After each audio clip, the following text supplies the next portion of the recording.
huwag na natin siyang tawaging honorable dahil wala itong honor. Ano-ano ang mga kaso niya? Misappropriation of agriculture materials, act of plunder, and the amount of 750 million government funds intended for livelihood projects. Taong ito ay may honor. Dapat harapin niya ang mga charges sa kanya.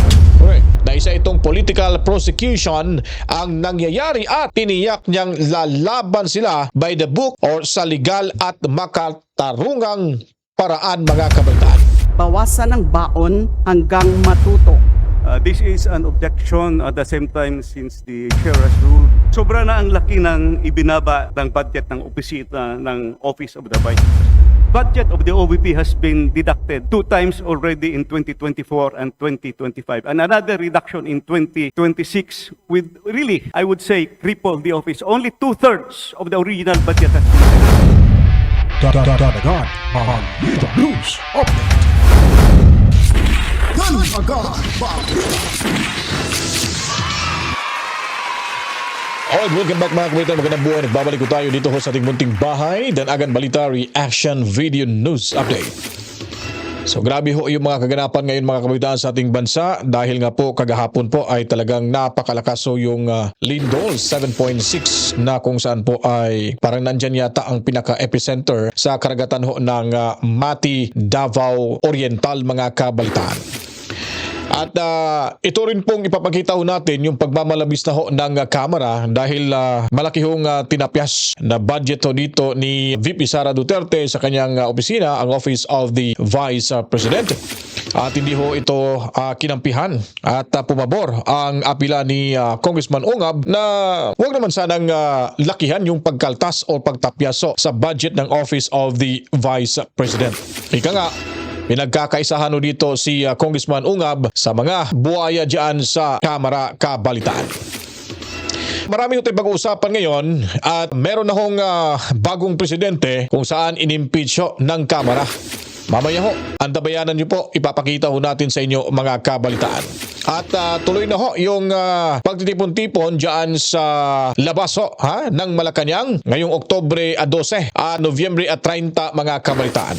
Kaya kayo pong mga nagnanais po na makatulong rin sa ating bansa para ho mabalik at manumbalik yung sigla at saya at lalo na ho yung pag-angat ng ating ekonomiya, it's about time na po mga kabalitaan na magpapalabas ho tayo ng ating mga sentimiento sa pamamagitan ho ng pagtitipon na tipon na yan. Kasama ho yung ilang mga sibilyan at retired militar at kung ano-ano pang mga organisasyon, mga kabalitaan.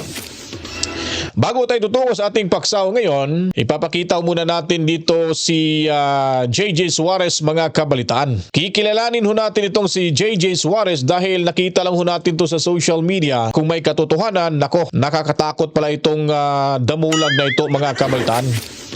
Itong dambuhalang bunjing rin, pangalawang dambuhalang bunjing ng Kamara, mga kabaitan. Nakakatakot pala to kung totoo po itong aligasyon. Kung mapapanood ito ni JJ Suarez, sana maglabas ho siya ng kanyang saguto dito at pabulaanan ho itong akusasyon dahil nga po sa video ito ay pinapakita ho kung gaano ho, hindi ko sinasabing ginawa ho ito ni Suarez, pero ayon ho sa gumawa ng video ito na kumakalat ngayon sa social media, na isa rin palang napakalaking buhaya ho itong si JJ Suarez kung pagbabasihan natin yung videong ito, mga kabalitaan. Ito po, panoorin, pakinggan ho natin dito, kabalitaan. Sino nga ba si JJ Suarez?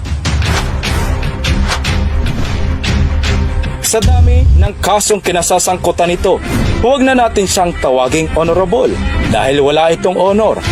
Ano-ano ang mga kaso niya?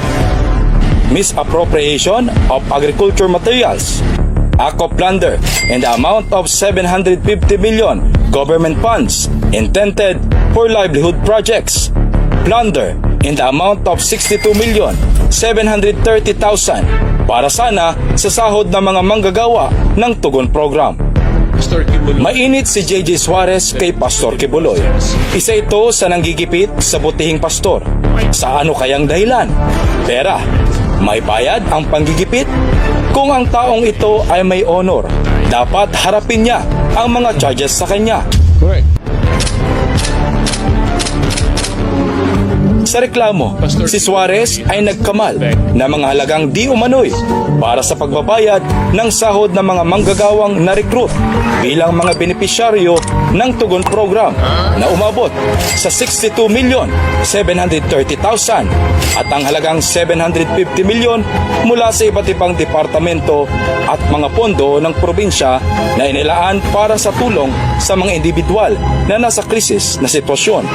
Kaya pala, ang laki ng tiyan ng kongresistang ito dahil sa korupsyon. Sa taong 2025, mayroong 800 milyong pisong budget na dapat ay nakalaan sa pagpapaayos ng national highways sa Quezon na nasa ilalim ng pangangasiwa ng national government. Kabilang dito ang mga kalsada sa Pagbilao, Atimonan, Gumaka, Payapas at Mauban. Malinaw itong nakasaad sa proposed budget ng Department of Budget and Management noong 2024. Pero matapos dumaan sa deliberasyon ng Kongreso, ang budget sa papapaayos ng kalsada sa Quezon biglang napunta sa mga ayuda gaya ng tupad, AIT at AKAP. Isa sa mga nagpanukala nito ay ang Alona Party List at si Quezon 2nd District Congressman David J.J. Suarez, dating kaalyado ng mga Duterte, na ngayon ay sunod-sunuran kay House Speaker Martin Romualdez. Ito ang dahilan kung bakit biglang lumaki ang pondo ng tanggapan ng kongresista ngayong 2025 patungong 500 milyong piso, habang nakatanggap naman ng 300 milyong piso ang Alona Party List. Sayo-sayo Ginawa nila ito upang magamit ang ayuda bilang pambili ng boto at gamitin ang issue ng mga lubak na kalsada laban kila Governor Dr. Helen Tan at 4th District Congressman Attorney Mike Tan. Ito ay sa kabila ng katotohanan na sa national government nagmumula ang pondo sa pagpapaayos nito dahil kilalang kaalyado ni J.J. Suarez si Martin Romualdez. Sadyang hindi pinuntuhan ng Kongreso. Iba nakikita nyo mga kabitan, milyon-milyon, limpak-limpak ng salapiho ang naglaong parang bula mga kabalitaan. Mantakin nyo po, may 800 million pa pala itong budget sana para ho sa kanilang pagpapaganda ng transportasyon, yung kalsada ho nila mga kabalitaan. Ha? Matindi ho talaga pag kapito ko ho kayo, ito dapat sana ang iimbestigahan ho ng ating kasamahan nila dyan sa Kamara. Dapat ito ay masilip po sana, lalo na po sa Blue Ribbon Committee na manawagan ho tayo kay kung sino man dyan. Itong si Erwin Tulfo, yung vice chair ho, ay parang siya ngayon yung acting chairman ho dyan sa Blue Ribbon Committee, na kung saan galit na ho dito si Ben Tulfo mga kabalitaan dahil isinalang ho yung kanyang kapatid na neophyte, baguhan pa po mga kabalitaan. Hindi basta-basta mga kabalitaan na humawak ko dito sa Blue Ribbon Committee bilang chairman at dahil nga po ang pinag-uusapan dito ay legalidad at naayon ho sa batas mga kabalitaan. So balikan ho natin tong si J.J. Suarez. So kung nakikita nyo po, kung ito po ang may katotohanan mga kabalitaan, talagang tiba-tiba ho si J.J. Suarez. Makikita nyo po mga kabalitaan itong si Dambuhalang Bonjing dahil nga po sa dikit na dikit ito kay Tamba, ngayon wala naman si Tamba. Dapat may isa sana diyan sa kanila na mag-privilege speech mga kabalitaan para masilip ho yung mga proyekto diyan sa kanilang probinsya, sa kanilang lalawigan mga kabalitaan. Dahil nga po hindi naman siguro lalabas ho itong impormasyon na ito kung wala ho itong katotohanan. Di ba? Pero kung wala ho itong katotohanan, dapat pabulaanan ho ito ni J.J. Suarez aka Dambuhalang Bonjing version 2.0 mga kabalitaan. Kaya pala galit na galit siya sa mga Duterte dahil nga po mga kabayan, kasi nga natatakpan na yung nakawa nila dyan kasi talagang pinipilit ho nila si VP Sara Duterte na gibain ho, sisiraan ho sa mata ng taong bayan, kaya sila natatakpan ho dyan. Pero yung sinasabi ko pong pagbumaliktad na po yung mga kabayan ang hangin ho, at sigurado ho sila ay talaga naman pong haharap na naman ho, sila naman po yung pauupuin ho at iimbestigahin ho mga kabalitaan. Kaya mag-ingat-ingat lang din ho sila dito mga kabitan dahil nasa kanila pa ho yung bola. at nagkakaisa ho yung mga buhaya dyan dahil nga po nagpapalaganap ng nakawano itong si Tambuaya at itong si Dracula. Ayon pa sa mga malalaking tao, ayon pa sa mga mamamayang Pilipino na sila po talaga ang pasimuno. Lalo na po itong si Orly Gutesa na nagsasabi na nung napangalanan na ho yung dalawa, Dracula at Tambuaya, biglang huminto ho yung pagdinig mga kabaitan at nililihis nila at tinutuon nila yung pansin doon sa isang abogadang itinanggi yung kanyang perma mga kabaitan nung ito'y nagpanotaryo si Orly Gutesa. Ngayon po, galit na galito dito mga kabalitaan. Ipapakita ko lang po sa inyo dahil alam ko naman po at marami nang nakakaalam ho dito na babasahin ko lang po, i-share ko sa inyo kung ano po yung ikinasasama ho ng loob nitong si Congressman Pulong Duterte. Speaking of Congressman Pulong Duterte, by the way mga kabaitan, itong yung lindol ho dyan sa Mati, Davao Oriental. Alam niyo po ba kung sinong congressman po ho dyan? Parang si Baskog yata eh. At itong sa Bugos, Cebu, na kung saan ito yung dahilan na may isang vlogger ho na hinuli dahil nga po nakalagay sa kanyang caption na headshot na nakatutok yung arrow mula ho sa taas sa salitang Bogo. Iniba ho ng NBI dahil headshot daw, kumbaga parang babarilin ho sa ulo itong si Bongit. Ang ibig sabihin lang ho kasi natin yan, na headshot tuloy kasi bobo nga eh. Parang ganun ba? So anyways, yung sa Bugo, yung kongresista ho nila dyan, parang hindi ako nagkami, parang si Plaza yata yung apelyido. Kalimutan ko yung mga pangalan ho nila. Alam niyo po, itong si Baskog at si Plaza, kasagsagan pa ho ng pangangalap ng perma sa impeachment laban kay VP Sara Duterte. Sila po ay pumirma mga kabalitaan. Kaya sa aking nakikita ho, talagang sila ay ginising na ho. Pinukaw na ika nga sa Bisaya. Dahil sa kanilang maling desisyon at sila po mga kabaitan ay pinagmukha ng panahon ng lindol na kung gaano sila kasama mga kabalitaan. Balik ko tayo dito sa naging pahayag ni Congressman Pulong Duterte. At sinabi ho dito, I quote mga kabalitaan, na maring kinundi na ni Davao City 1st District Representative Paulo Pulong Duterte ang desisyon ng ICC na tumanggi sa kahilingang palayain pansamantala ang kanyang ama na si dating Pangulong Rodrigo Duterte. Sa isang emosyonal na pahayag, binanata ni Pulong ang ICC at tinawag ang desisyon nitong isang malaking insulto sa hustisya. So ang desisyong ito ay isang napakalaking kahihiyan at pagkabigo ng hustisya. Hindi ito batas. Isa itong palabas sa pampulitika. Ayon pa ho dito, hindi rin napigilan ni Pulong ang kanyang galit at nagbitiw ng matinding babalalaban sa mga itinuturing niyang kumidnap sa kanyang ama.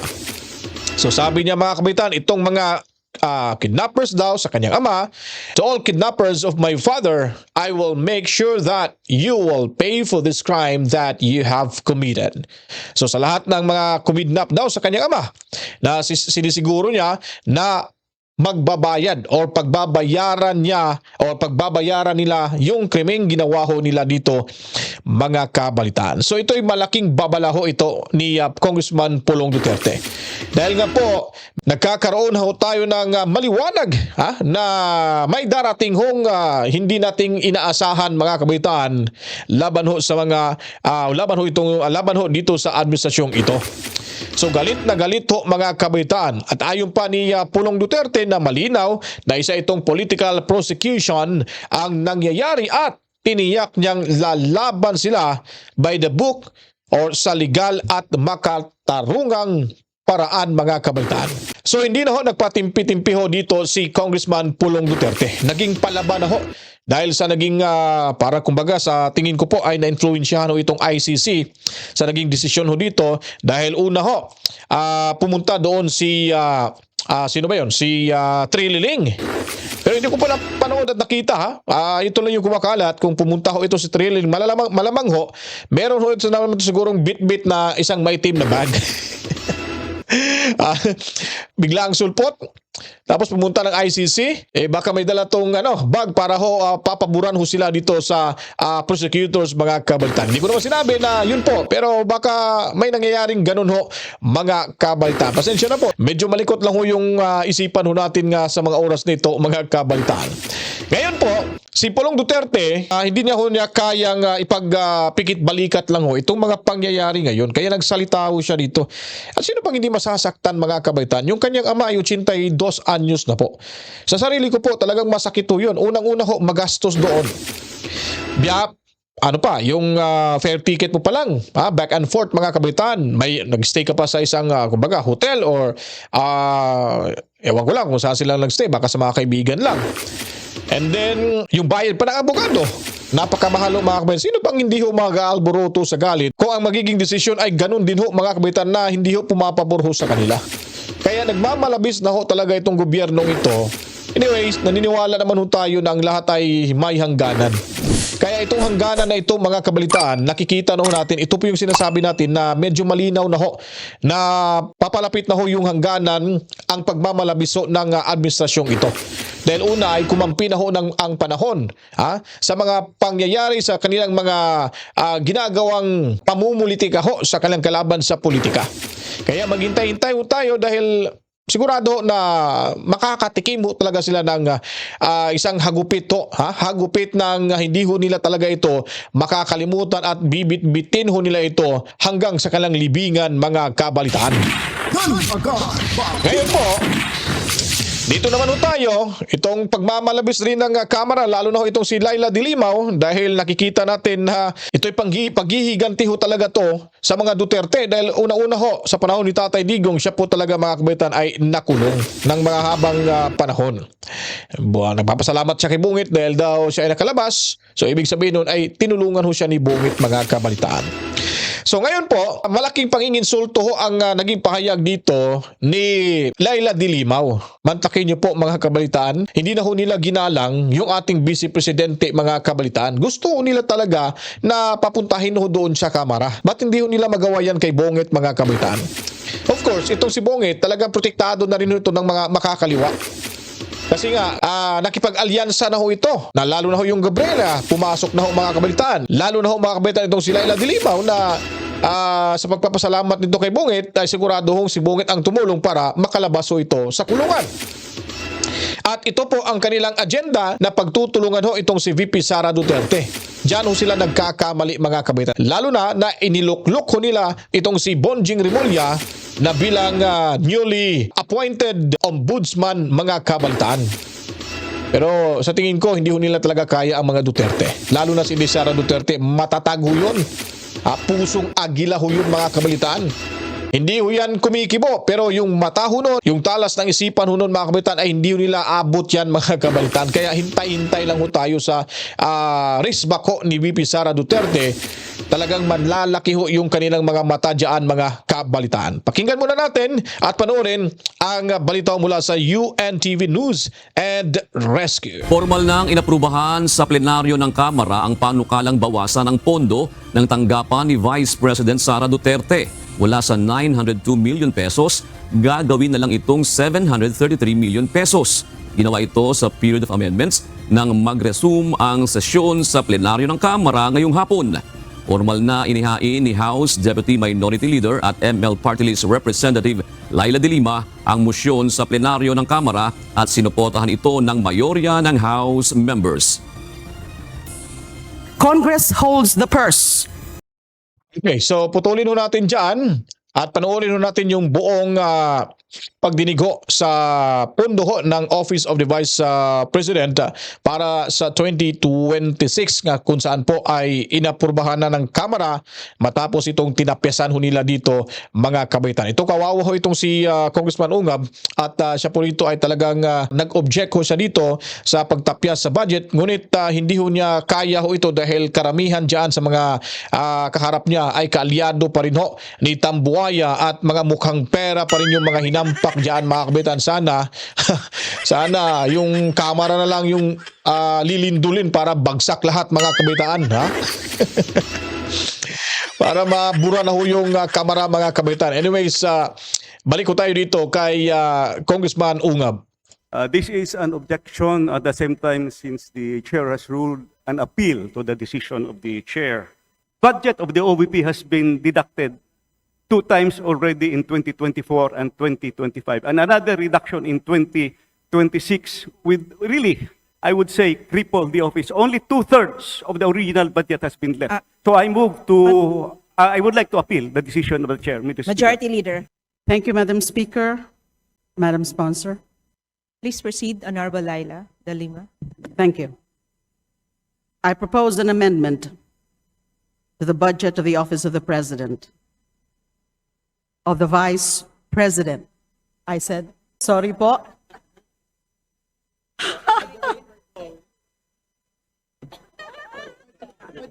Tawa-tawa na lang sila, oh. So kitang-kita So, ko icebreaker na muna. kinakampihan ho talaga nila itong Again, si Bungit I mga kabalitaan. propose an amendment to the budget of the Office of the Vice President in the form of a reduction from 889.24 million to its 2025 level of 733.2 million, representing a reduction of 156 million or 17.5%. This is found in House Gab Volume 1A, page 2, line 19. Madam Speaker, Madam Sponsor, may I briefly explain my proposed amendment? Every peso in this budget is the people's money. And when we demand accountability, we do so not out of hostility, but out of duty. Duty to the Constitution, duty to the people, and duty to the truth. Let me then again put this on record. VP Sara Duterte's repeated refusal to face this chamber is an insult. Sandali na po mga kabaitaan, bago po kayo magpapatuloy sa panonood, paalala lamang ho ito. Baka po kasi nakaligtaan nyo pong mag-subscribe, subscribe na po kayo para po kayong lahat lagi updated sa mga ganapan mula ho sa mundo ng social media. I-like at i-share nyo na rin po ito kabalitaan. It spits on the duty of accountability. While she clings to millions in public funds, she refuses to explain. This is arrogance. Para tayong mga magulang na tinatabig at sinisigawan ng anak na tumatangging magpaliwanag kung saan napunta ang baon. Kahangalan ang magsabi na aksidente lamang ito o resulta ng pagkakamali. Malinaw na pangmamaliit ito sa Kongreso at sa taong bayan. Sa madaling salita po, paulit-ulit na tayong binabastos ng Vice Presidente. Alam nyo mga kabalitaan, no? Kaya buwisit na to sila dito kay Inday Sara Duterte. Kasi nga, yung layunin ho nila na makaharap lang ho nila ito si Inday Sara Duterte para ho sila ay makapagsabi ng harap-harapan at iinsultuhin ho itong si Inday Sara Duterte. Wais din tong si VP. Ba't pabibigyan niya pa ng pagkakataon na iinsultuhin ho siya dito? Kasi nga, alam naman niya rin na pag pumunta rin ho siya, ay ganun pa rin ho mangyayari, ay tatapyasan pa rin ho mga kabaitaan. Kaya given na ho yun para sa kanya. Hindi ho siya natitinag. Pero tandaan niyo po, nakaraang mga 2024, 25, diba?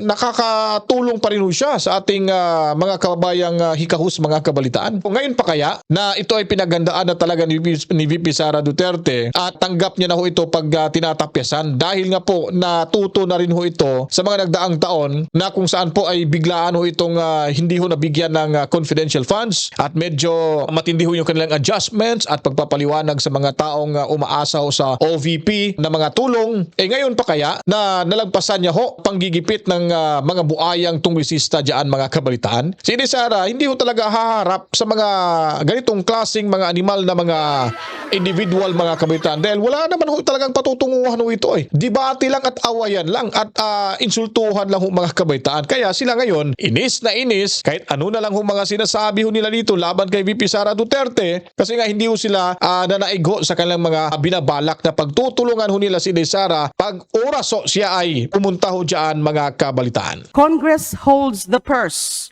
and when a child squanders the family's money without answers, the remedy is clear. Bawasan ang baon hanggang matuto. Let me be clear. This reduction is discipline, not demolition. Malayo ito sa ginawa ng kanyang ama na ginamit ang budget para pahirapan ng Commission on Human Rights. Di ba? Hindi ba pamumulitika mga kabalitaan? Klaro, di ba? O ba't dinamay niya pa si Tatay Digong ho dito? Wala na ho. Tapos na yung termino niya.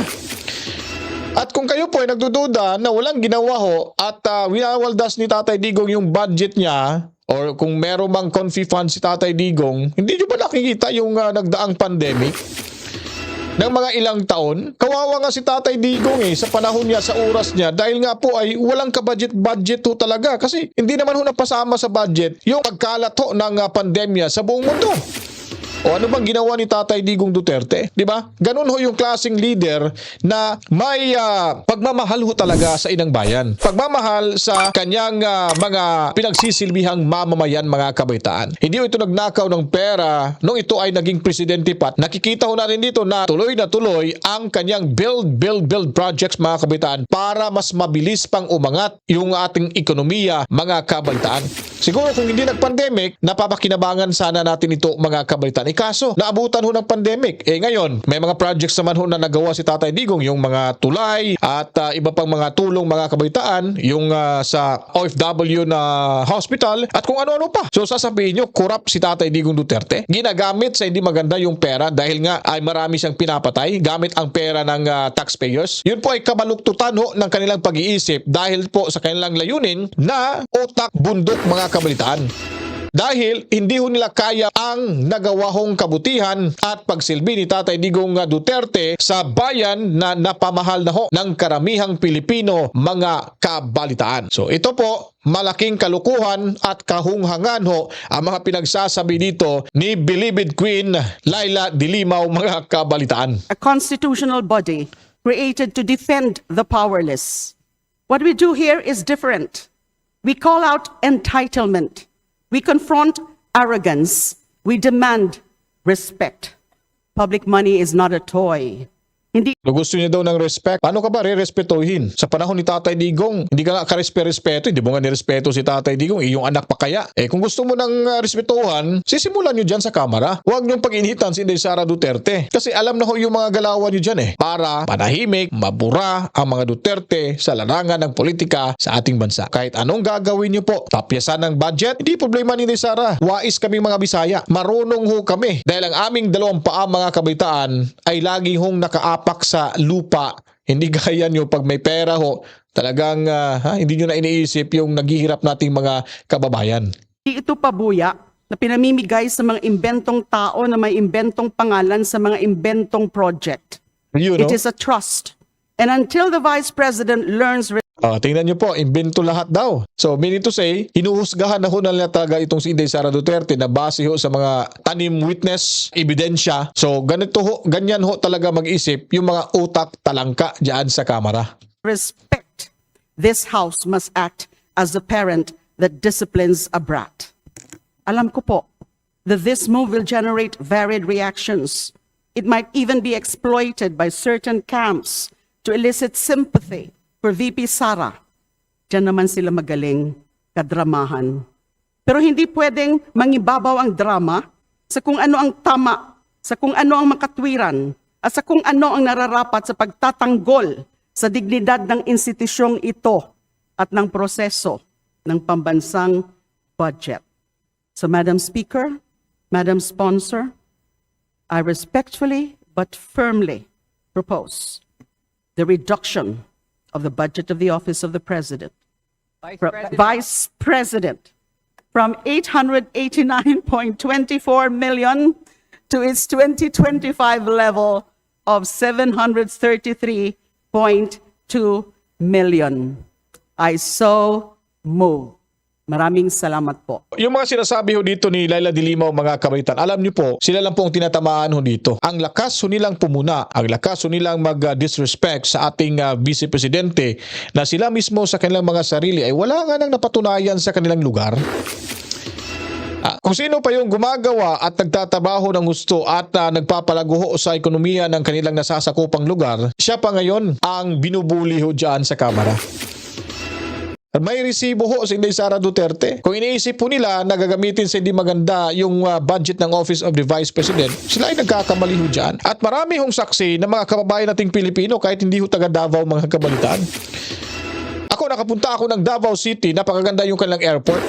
napakaganda ng kanilang lugar at talagang maaasahan ho yung mga kababayan ho natin. Lalo na ho, pag sumakay ho kayo ng taxi, magbibigay ho sila ng calling card para ho sa mga responders. O kumbaga, calling card para ho sa mga in case of emergency, may matatawagan ho kayo agad-agad. Ganun ho, kadisiplinado ang mga taga Davao.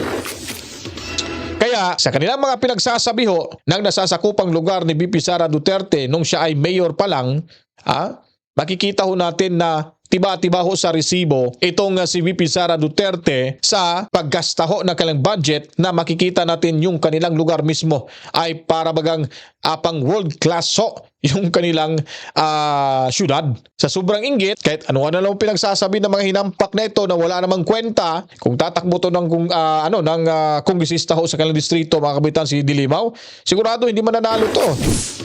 Kaso nga lang, nakitaan ho nila na may potential ho silang maging representative dahil nga po sa party list system ho natin, mga kabaitan. Ginamit ho nila ito para sa kanilang sariling kapakanan lamang at makakulimbat ho ng milyon-milyon o bilyon pa siguro na budget mula sa kanilang mga pinopropose na mga proyekto na makikita natin na wala namang hong proyektong maipapakita sa publiko na binabato ho nila sa mga Duterte na kuno gawa-gawa lamang ho mga proyektong ito, mga kabalitaan. So nandito pa rin at papanoorin muna natin pala itong si Ungab kung paano niya inobject ho dito itong naging proposal ho dito ni Laila Dilimaw, mga kabalitaan. What does the sponsor say? Madam Speaker, I move to suspend. Session suspended. The Honorable De Lima has an individual amendment. What does the sponsor say? Madam Speaker, the committee accepts the proposed amendment subject to the following. First, Anong kapalakpakan? we want to protect the interests of the personnel within the office of the Vice President.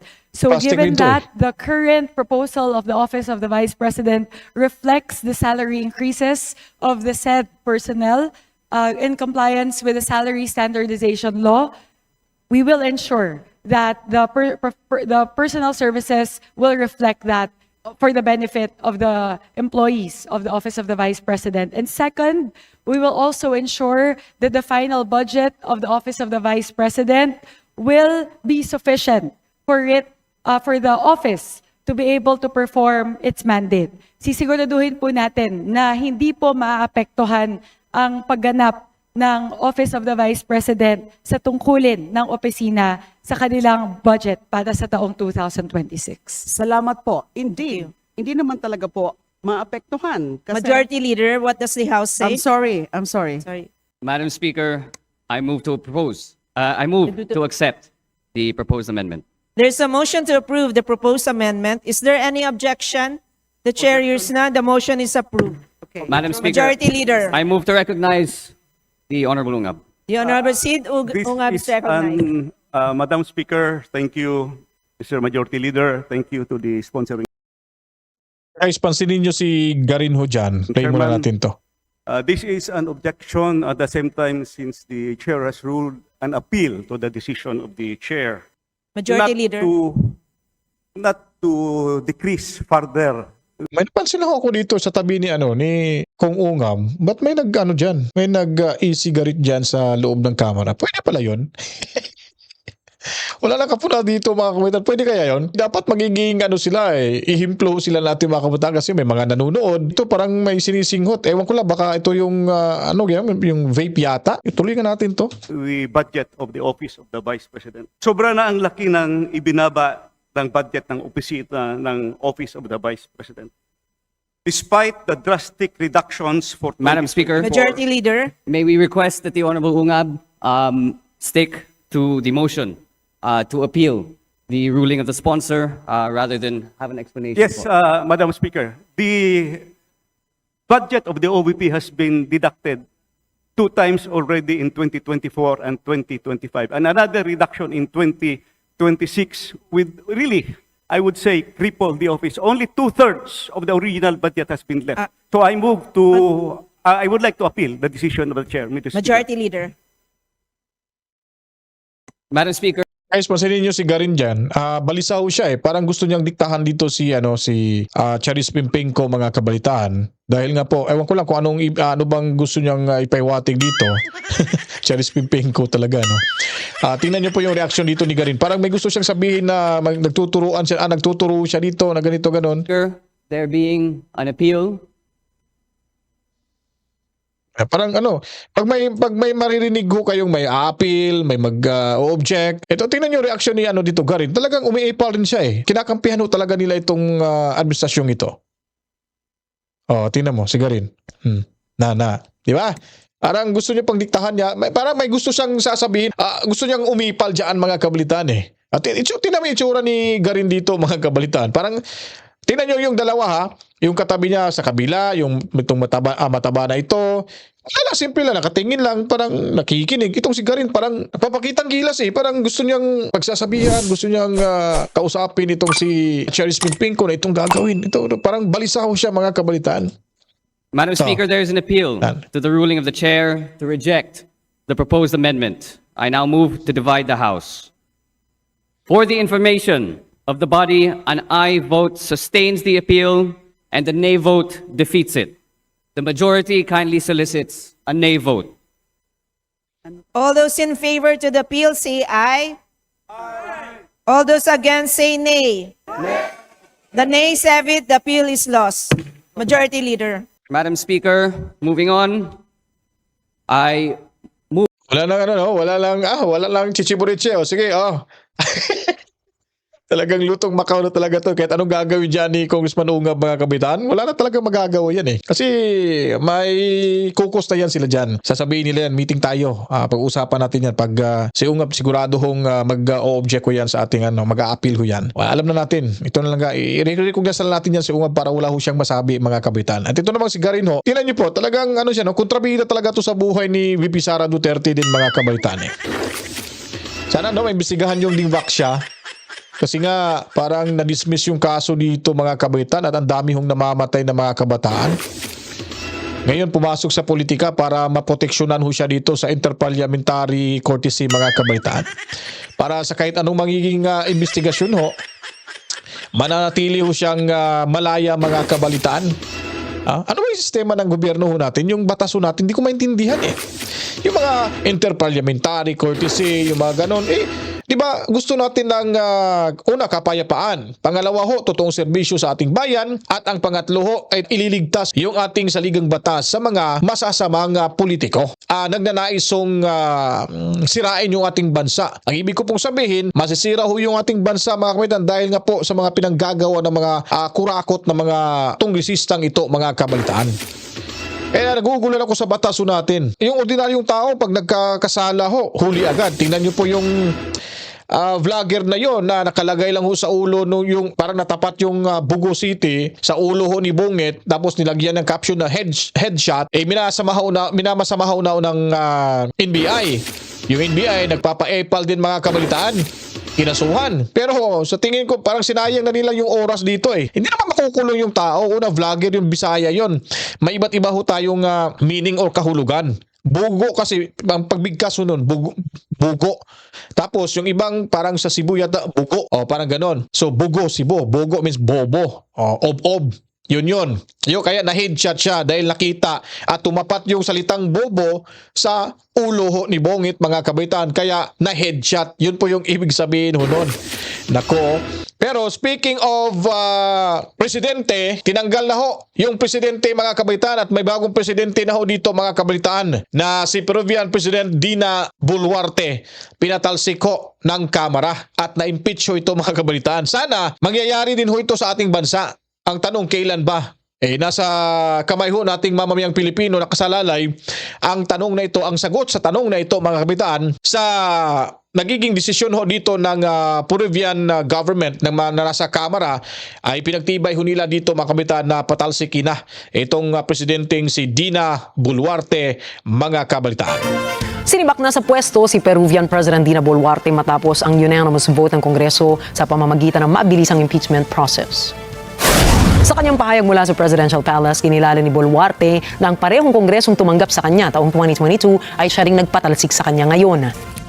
10 de octubre del 2025, después de 2 años, 10 meses y 3 días, me presento ante ustedes como la mujer que aquel 7 de diciembre del 2022, con valentía y amor por mi patria, asumí el mandato constitucional como presidenta de la República. Recibí con honor la banda presidencial por el Congreso de la República.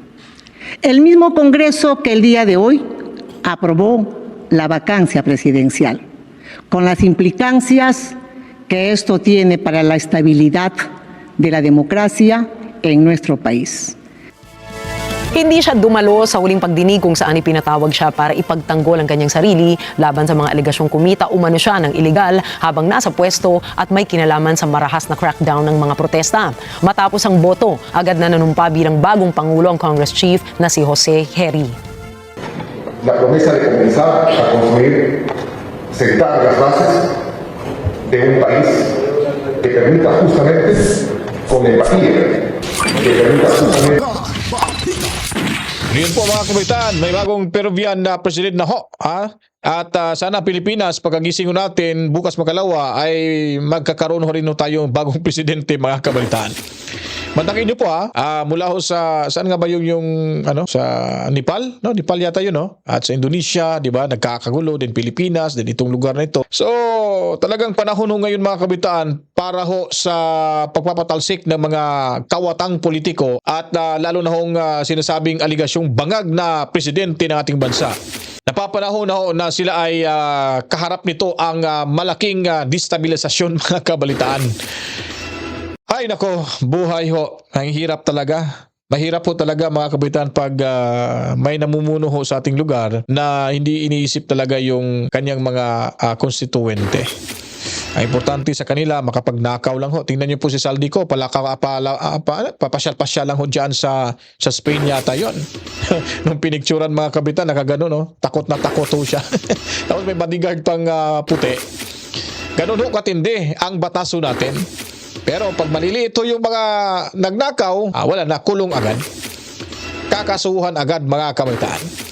Pero pag sila hong magnanakaw, na nagnakaw ho, gaya ho ng mga politikong at itong mga nababanggit na pangalan, lalo na si Saldico Dracula at si Tambuaya Romualdez, parang may protection pa sa ating gobyerno mga kabalitaan. Yan ang pinakamatindi. Pinaka-worst administration ho sa ating bansa. Ito po ang Bungit administration. Kung sabi nila na pinaka-worst daw yung kanyang tatay, pero sa nakawan ho, parang harap-harapan ho kasi mga kabitan eh. Pero walang pagkakaiba, ganun pa rin. Kung gaano ho kasama yung pamamalakad ng kanyang ama, ganun din ho kasama. Mas matindi, mas walang kwentang administrasyon to kumpara sa kanyang ama kasi marami naman proyekto, nakikita naman ho. Kaso nga lang, nakawan din yung issue, no? Pangungurap din yung issue doon. At itong si Bungit, corruption din yung issue. Wala naman hong flagship program na napapatupad sa kanyang administrasyon ngayon. Sasabihin, walang natupad na flagship program ko kasi kinaltas nila, kinuna nila yung budget ko. Presidente ka, hindi mo kayang sawayin at sisibakin yung pinsan mo na tumagal ng 3 taon na tuloy, napakadami ng nawawalang pera sa ating bansa. Yan ang klaseng irresponsableng pangulo ho. Hindi natin sinasabi na ito po nangyari, pero baka nga kahit sabihin niya na galit siya dahil wala siyang flagship program na napapatupad, napupunta naman ho yung budget na yan sa mga bulsa ho nila mga kabataan. Hindi ka nga partihan ng insakto mga kabataan para walang kantahan. Kaya mga kabitan, suportahan niyo po lagi yung ating munting bahay, Danagan Balita ho. At sa Facebook ko natin, Danagan Balita Reacts. Medyo hindi muna tayo nakapag-upload yun dahil busy ho yung oras ho natin. May mga ginagawa ho tayo mga kabitan. Pero tuloy lang ho sa pagsuporta para ho mas malaman ng karamihan kung ano pa mga ganapan sa ating lipunan ho. Paliguan niyo po ng maraming likes, buhusan ng maraming komento, din reaction, opinion at suggestion.